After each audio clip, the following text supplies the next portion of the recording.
Assalamualaikum warahmatullahi wabarakatuh. Perkenalkan, nama saya Syafaqah Nur Anissa. Saya dari jurusan Sosiologi Kampus Palembang kelas B. Di sini saya akan menjelaskan tentang materi saya, yaitu Pancasila sebagai paradigma hidup bermasyarakat, berbangsa dan bernegara. Selamat menyaksikan. Sebagai sebuah paradigma, Pancasila memiliki makna bahwa setiap nilai-nilai dasar Pancasila secara normatif menjadi dasar, kerangka acuan, dan tolak ukur bagi semua aspek dalam merancang pembangunan nasional yang dijalankan oleh pemerintah dan bangsa Indonesia secara umum.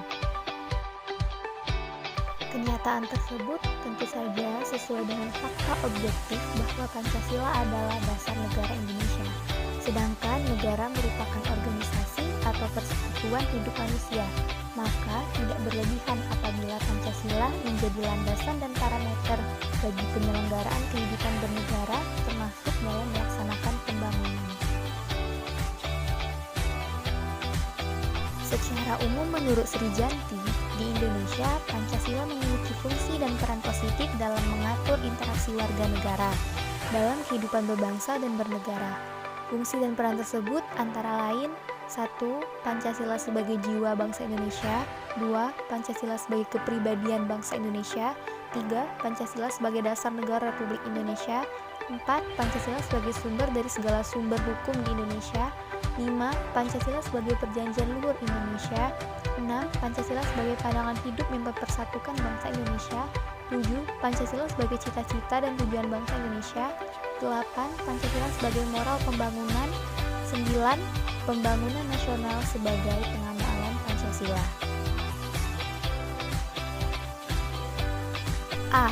Pancasila sebagai paradigma pembangunan sosial budaya. Hakikatnya, Pancasila sebagai sebuah ideologi merupakan dasar ideologi yang bersifat manusiawi atau humanistik. Hal tersebut dapat dilihat dari komposisi 5 nilai yang ada dalam Pancasila.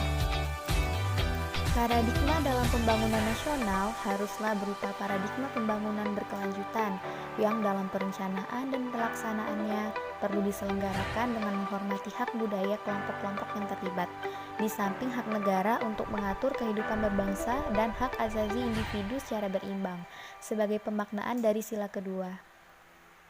Pancasila pada hakikatnya bersifat humanistik karena memang Pancasila bertolak dari hakikat dan kedudukan kodrat manusia itu sendiri.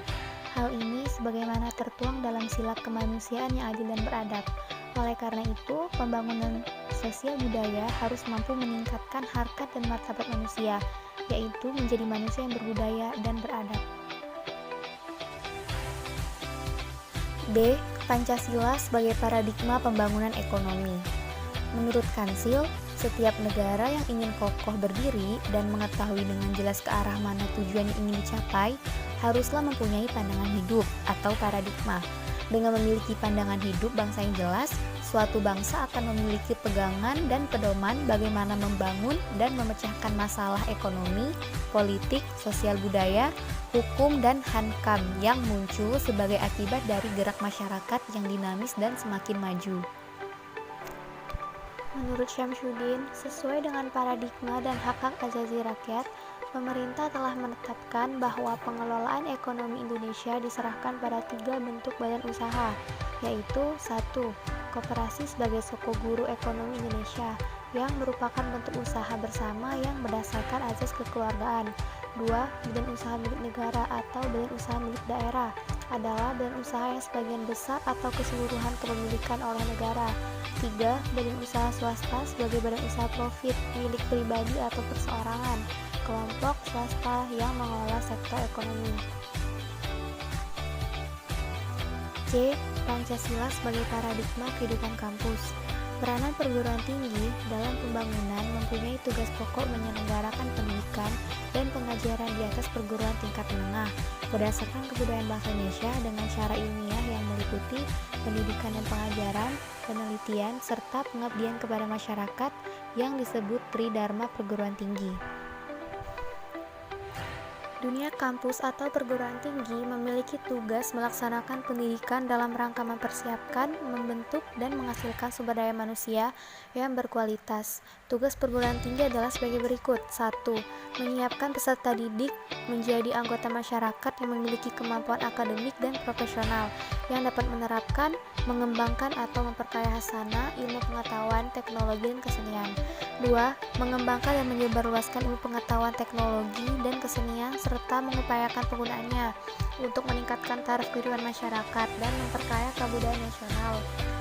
Pengembangan ilmu di perguruan tinggi bukanlah bebas nilai, melainkan senantiasa terikat nilai. Oleh karena itu, pendidikan tinggi haruslah menghasilkan ilmuwan, intelektual, serta pakar yang bermoral, ketuhanan yang mengabdi pada kemanusiaan.